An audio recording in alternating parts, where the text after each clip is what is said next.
Hello বন্ধুরা, good morning. তোমরা সবাই কেমন আছো? তো আজকে দেখো আমি নিয়ে নিয়েছি শুটকি মাছ।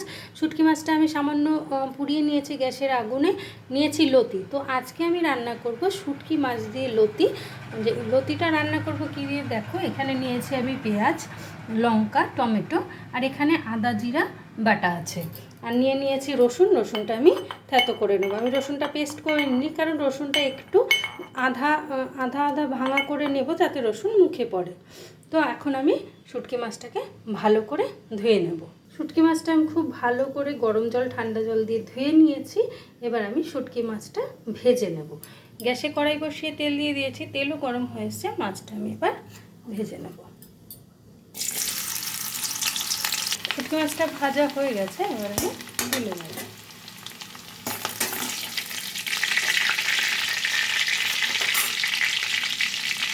এই তেলের ওপর দিয়ে দেবো সামান্য কালো জিরা, আর দিয়ে দেবো কুচিয়ে রাখা পেঁয়াজগুলো। এই পেঁয়াজের উপর দিয়ে দেবো আমি যে রসুনটা থেতো করে রেখেছিলাম সেই রসুনটা। রসুন পেঁয়াজটা আমি 2 থেকে 3 মিনিট মতো ভেজে দেবো, খুব বেশি লাল করে ভাজবো না। এবার দিয়ে দেবো আমি কেটে রাখা লতিগুলো, আর দেবো টমেটো আর চিড়ে রাখা কাঁচা লঙ্কাটা দিয়ে আমি অন্তত 5 মিনিট ভেজে নেব।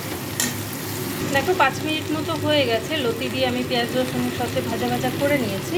আর এদিকে আদা জিরা বাটার সাথে আমি হলুদ আর লবণ নিয়ে নিয়েছি। এবার এই মিশ্রণটা আমি দিয়ে দেবো লতির ওপরে।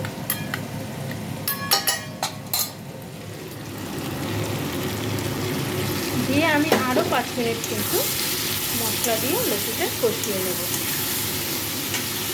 5 মিনিট হয়ে গেছে মশলা দিয়ে কষানো। এবার এর মধ্যে দিয়ে দেবো 1/2 চামচ মতো শুকনো লঙ্কা গুঁড়ো, আর দিয়ে দেবো ভেজে রাখা শুটকি মাছটা। দিয়ে আমি গ্যাসের ফ্লেমটা একদম কমিয়ে মাছটা ঢেকে কিন্তু রান্নাটা করে নেব আরও 10 মিনিট।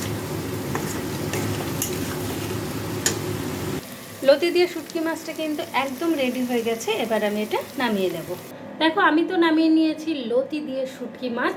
তো তোমরা এভাবে বানাও, আর এটা খেতে কিন্তু অপূর্ব অপূর্ব টেস্ট হয়। তোমরাও বানাও, বানিয়ে খাও, খেয়ে আমাকে জানাও তোমাদের বানানো লতি দিয়ে শুটকি মাছটা কেমন হয়েছিল। যদি ভালো লাগে তাহলে ভিডিওতে লাভ লাইক অবশ্যই দেবে, আর চ্যানেলটা সাবস্ক্রাইব করবে। ওকে, টাটা, আজকের মতো এইটুকু। আবার দেখা হবে পরের ভিডিওতে।